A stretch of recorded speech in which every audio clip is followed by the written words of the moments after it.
Yo YouTube, it's your boy FPOK man, and I'm back here with a brand new video. And today I've got for you my game week 34 team review and game week 36, not team selection this time. It will be my free hit for game week 36, which is active by the way, spoiler alert. As you guys know, I have been planning to free hit in game week 36 for a long time, especially because I was expecting a double game week as well as a blank game week followed up with it in game week 37. Unfortunately, that did not happen, but still I'm sticking with my plan and free hitting game 36 as I do think is a good opportunity to do it. I'm also going to be covering the best captaincy for this week, as well as what strikers to buy. I know a lot of people are looking to buy strikers this week, and there's a lot of options. So without further ado, let's dive in. So there you have it. I got a total of 55 points. My old rank was 1.3k. I'm currently 1k in the world. To be more specific, 1095 in the world. I was quite disappointed with Arsenal defense, especially because Raya did concede 2 goals. And then you got Nico Williams with only 5 points. But again, that's something. He got an assist versus Palace. He was actually on for 2 bonus points. So he would have been on 7 points, probably 8 points if he didn't get a yellow card. So I lost 3 points there. But he did look really good when he was bombing forward versus Palace. But I was not too impressed with the first attack. They've not been scoring too many goals from open players of recently. And I think Wood was also blanked in the last 2 or 3 games. So, to the fact that I'm on a free hit and I may be tripling up on them, I might have to consider their defense over their attack. When it comes to Trippier, I think because I'm on a free hit, I think I'm in a really good position to not play him versus Chelsea. He only got 2 points versus Brighton, quite disappointed, but I'm quite pleased that I don't have to play him next week, especially because Chelsea are picking up form. And then got Guardiola with 8-pointer, 2 bonus points. We'll take that, although his EO is quite high. He did keep a clean sheet. I think he was quite fortunate. I think Wood should have scored. They were really quite unlucky. He not really hit the post. Cunha also had a really good game. He should have probably scored as well as assisted 2 of the goals, but they didn't convert their chances, and City ended up holding strong and keeping that clean sheet. I was at least glad to come out with 1 return. I would be really upset if either Cunha or Guardiola, neither of them got any return, but I'm still pleased that they at least got 1 return. And then Mr. Differential Bowen, who's not really a differential now, everyone really has him, got 9-pointer versus Spurs. He's been an amazing buy since I bought him in. He scored 2 goals, another 2-point bonus points as well. So fantastic stuff. And be more, I actually wanted him to blank. As you guys saw, his EO is 124.5% around my rank. So his captaincy would have hurt me. So when he got an assist, it slightly affected my rank. However, my captaincy did outscore him, which was Isak. And those who went there, you're welcome. I did say that I thought that was one of the best captains on paper. I know a lot of people, some people went KDB, but that wasn't like, not everyone had KDB. So I'll take that as a W for me in terms of captaincy. Isak with a 9-pointer, he should have probably had another pen or 2. Again, from open play, he's not been too impressive, but at least he's getting the returns. Overall, quite an average week. Small green arrow, we'll take that. Now let's move on to my game week 36 free hit draft, which I know you guys are all waiting for. So as you guys can see, free hit 36 is active. I've already activated the button, already pressed. There's no coming back. Your boy is lining up with Sells and Nico Williams at the back. Double Forest defense. As I said, I watched that Palace game versus Forest. I was not too pleased with them. The attack is not looking too strong. Hudson-Odoi is injured. Elanga is playing on the left. So it's looking sticky right now. I do like Forest defense, even though they've not been keeping clean sheet recently, due to the fact that they're playing Leicester. Strictly because of that. If they were playing anyone else, I would have probably doubled up on them. But I do want to target those promoted teams. The purpose of this free hit is avoid the template assets, the likes of Salah, Isak, as well as maybe Saka and Arsenal defense when they're playing against each other. Meanwhile, targeting the promoted teams. 3 promoted teams by far one of the worst promoted teams we've ever seen in the Premier League. First time in probably the last decade they've been classified as like dark green as a fixture, not even light green. So you can imagine how poor they have been. They've conceded a ton of goals, which I'll obviously show you guys in the next slides where the goals considered charts. So look, Nico Williams bombs forward. In terms of goalkeepers, there are other options like Pickford and Leno, but I don't really like any of them personally. But Everton lost Tarkovsky, their defense is not going to be as strong. And Leno, who doesn't really make much saves. So Sells is like a pick that almost picks himself on free hit. And Nico Williams is the option where I think you can play around with. You can go for Milinkovic if you like that. Maybe there's a bit of set piece threat there, and you got obviously Ola Aina, who's going to bomb forward as well. Look, it's personal preference. You can go for Murillo, Ola Aina, Milinkovic. I personally like Nico Williams. He's good for bonus points. He wins fouls. He bombs forward. He's got a good goal threat as well as assist threat. So I really do like Nico Williams personally. And then you got Munoz, which is the one spot obviously a lot of people might roll their eyes. Why do you have Munoz versus Tottenham away? Look, Tottenham, they're prioritizing Europe. They're not really focused on the Premier League at the moment, and I just already said that They're riddled with injuries, and they're playing their second leg away to the Arctic Centre. So they're going to be traveling quite a bit, and it's only 3-day turnaround. I do fancy Munoz in that fixture, even if there's not a clean sheet. We know how attacking he is. He basically plays like a winger. So the fact that I could potentially have on paper two attackers versus Spurs, that's also a bonus for me, considering the fact that they're going to play the B team and their defense is horrendous. So the main goal of this field essentially is target the three promoted teams and target Spurs, because they're going to rotate and they're going to be tired essentially. So the fact that I have Munoz and Eze makes sense, right? You could argue maybe go for Sessegnon, but again, he got subbed off around 58 minutes, I think, in the last fixture. So I'm not too convinced on his minutes, but I do like Munoz. And then last but not least, template pick, of course, Guardiola. Completely makes sense. Southampton. I may though consider maybe go triple city attack depending on the team leaks what I get. I may back against him, but if I do, then I'm not sure what defender I'll go for. Maybe Sessegnon, maybe Robinson. Not too many good options. So I think Guardiola picks himself there on free hit. So yeah, the defense looks really strong. As I said, you're targeting two promoted teams along with Spurs, and all these players have somewhat attacking threats. In midfield, KDB, which I obviously didn't have in my team, and Schade as the differential with Ipswich. KDB plays Southampton away, Schade plays Ipswich away. Schade just got 2 goals versus United. Although he was B team, still he's got really quite high ceiling and he's been in form recently. And KDB, he also scored last week, and he's balling out as of recently. A lot of people are considering him as a captaincy shout, so I think KDB completely makes sense if he starts. Same with Schade. There may be an argument where people say, okay, what if KDB is benched? I'll just go for the alternative, whoever starts in his place. If we get a leak, maybe it's Foden, maybe it's Doku. And then you got Schade, as I said, Ipswich. He's in hot form.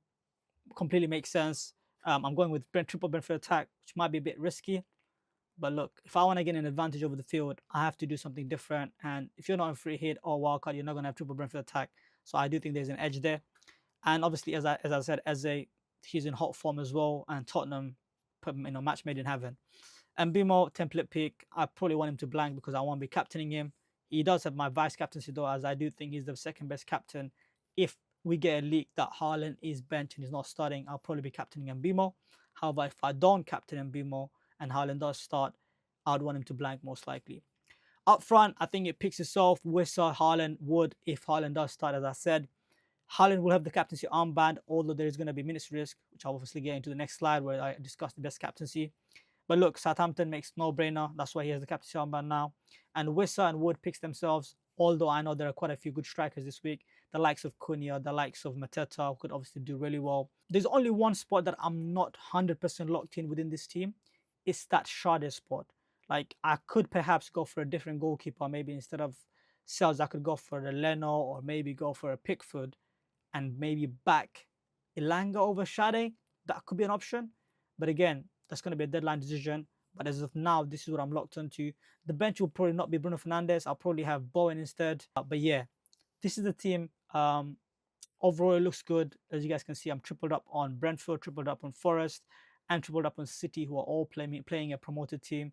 And I'm doubled up on Palace, who are playing Tottenham. Let me know what you guys think. I personally love this draft. I think it has a bit of a balance to it. Not trying nothing too fancy. I think it's a bit safe. The one I think biggest risk I'm taking is the fact that I'm going with Haaland captaincy maybe with limited minutes. But again, we'll discuss that in the next slide in the captaincy section. So in the captain section, as you guys can see, shout out to my boy Thinking Cap, aka Benja. Do check him out on YouTube. He does a captaincy ranking every week. He sent this graphic, of course, which is an amazing graphic, by the way. He's obviously shared here, here the non-penalty XG for the most popular captain probably this week, which will probably be City assets, the likes of Marmoush, De Bruyne, Haaland, whoever starts. They're playing Southampton away. They've been considering for fun. They're on the beach. Completely makes sense to go for a City attacker for a captaincy. Second, obviously, you got Mbeumo, who also, playing promoted team, and he's the talisman on pens and everything. Makes sense. And then Salah, of course, is Salah, bro. I mean, you can captain him any week. Arsenal might be a bit leggy, tired. They just, lost to PSG. How will they have the motivation to play in the league? X, Y, and Z, right? So I understand Salah shot there as well. In terms of my shortlist, I'll probably say I'll have Haaland 1 if he starts. I'll have Mbeumo 2 if he's obviously, I think he's going to start, obviously. So I'll have Mbeumo second, and third probably will be KDB. I know the most template pick will be Mbeumo due to the fact that they're playing Ipswich and they're on the beach as well. But I do think if you can afford Haaland and you get a league that he starts, it is worth bringing him and captaining him to be a bit of a differential. And if you were chasing, even though I'm in a pretty decent rank, I still want to give it a shot and see if I know how far I can get. Can I get into top 500? Can I get into top 100? I think this is the week I think I can chase and I can gain advantage over the field. And look, I'm just looking for an advantage. I'm just looking for a differential here. And maybe I'm hedging my bets a bit too much here, but I gotta try something, right? The free hit along with the differentials, along with the differential captaincy, if Haaland does start, which I hope, could be, could be a good thing, or it could backfire all in my face. Time will tell. Inshallah, I hope it works out for me. So yeah, let me know what you guys think. Let's now move on to the teams which I think are obviously on the beach, as well as those who have something to play for, so that you can target those teams, to buy players or to play your players against them. As you guys can see on this slide, I put two emojis, the beach emojis for the teams that which I think are on the beach don't have much to play for. You got your Palace, who are obviously prioritizing the FA Cup final, so they may most likely not go as hard as other teams might go, who are prioritizing for maybe playing for Europe, playing for Champions League spots. And you got Everton, who also safe from relegation, and they're also not fighting for Europe, so they're also on the beach. Ipswich are confirmed relegated, Leicester confirmed relegated, so are Ipswich. So these teams, obviously, you're not really expecting much from them. That's who you should be targeting when you're buying players. Liverpool, they won the league already. They don't really have much motivation. You guys saw, Chelsea just beat the brakes of them. They're hangover right now. They're not really going to go too hard. So you probably don't want their players right now. You want to avoid them. And then you got Man United. Again, we're prioritizing Europa. We're most likely going to be in Europa League final. So again, we're going to play our B team in the Premier League. You don't want to be investing in them. You rather target them, as much as I'm a United fan. And same with Spurs. They're also in Europa. So yeah, these are the team on the pitch, which I would say avoid buying players from them. And the teams which obviously have something to play for. I think Arsenal still has something to play for because they're not safe. Mathematically, they can still not get top 5. So they should definitely play their first team, which I think they will versus Liverpool and Newcastle and potentially even Southampton if they do not secure top 5. Same with Villa, they're going for top 5. Same with Chelsea and Man City and Newcastle, they're all not locked in for top 5 yet. So it's really interesting. These are obviously teams you probably want to own assets from, even if the fixtures are not too spicy. Look, this week I think Forest with Leicester, you should definitely invest in them. The likes of Chris Wood, Elanga, Nico Williams. With Newcastle, I think, look, if you need the funds, I think Isak definitely could be expendable. But if you don't need the funds, I think he's easily a keep. He could do well versus Chelsea. And we've seen him time and time again perform versus these big teams. And Man City, great fixtures. Most people should have triple up on Man City. It's a no-brainer. Southampton and Bournemouth and Fulham, there's a decent fixtures coming up.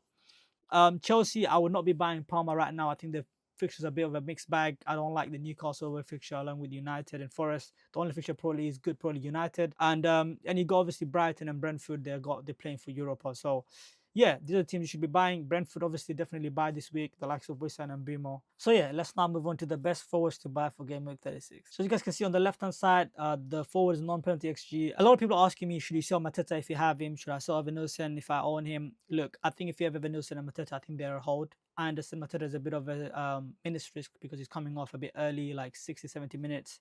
But that Tottenham fixture is too juicy for me to pass on. If I had him, I would keep him for this 1 week at least and reassess. I know they're prioritizing the FA Cup, but still the fixtures are quite nice up until game week 38. So I would be tempted to keep him unless you're upgrading to maybe a Haaland. That makes sense. The likes of Watkins and Evanilson I'll also keep. I think the fixtures are somewhat decent as well. You also have, I think the buys obviously is Wood, Cunha, and Wissa. I'll probably prioritize Wissa and Wood before I get Cunha. But yeah, these are the buys. In terms of which is the best 3 forward, my current favorite would probably be Cunha, Wood, and Wissa to end the season. But again, each to their own. But I'm in a luxurious position where I'm on a free hit. I could be a bit different for 1 week and go for Haaland and then basically get rid of him when the fixtures turn a bit. So yeah, let's now move on to the goals considered charts for Ipswich as well as for Leicester. So as you guys can see on this chart, for Leicester, who obviously I'm targeting on my free hit, and Forest are playing Leicester at home, and Forest really do need this win for top 5. Look, Leicester are considering goal from every single angle. You guys can see they consider 76 goals from every direction. Like Elanga, Wood, Nico Williams, they're all good picks this week. Like you should definitely target them. And this just shows like whoever you have, they will bang. Especially the strikers. Look how many blue dots there. Like this is where Wood likes to score, in the box. So many blue dots, right?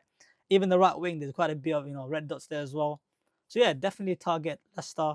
I don't know how much more I can say it. So this is another team that I said I'm targeting on my free hit. look at the red dots, guys. Mbumo, it makes sense why Mbumo is a captain. I mean, shit, I might have to switch to Mbumo well in the last minute, but I think I want to back against him. Even though last time he scored like 2 goals and he had like 1 assist, he scored like 18 something points. So it's scary to back against Mbumo this week. I'll have to be completely honest, especially because there's no Leaf Davis now as well. It's just that Haaland with Southampton, I just think he also has a higher ceiling and he's a bit of a differential. And I'm just hoping maybe Mbumo gets 1 return max, hopefully, but it's highly unlikely that he gets 1. He'll probably get more than 1. But look, red dots all over the place, blue dots all over the place. Wissa could be eating, and Mbuma could be eating, Sade could be eating. And this is why I'm going for triple attack when it comes to Brentford. I feel like Ipswich will want to entertain their fans, and it will be a back and forth game. And it could be high scoring, and I would be surprised, to be honest. So yeah, that'll be it for this week. Make sure to smash the like button, share this video, subscribe, leave a comment down below, and we'll see you guys next week. Peace out.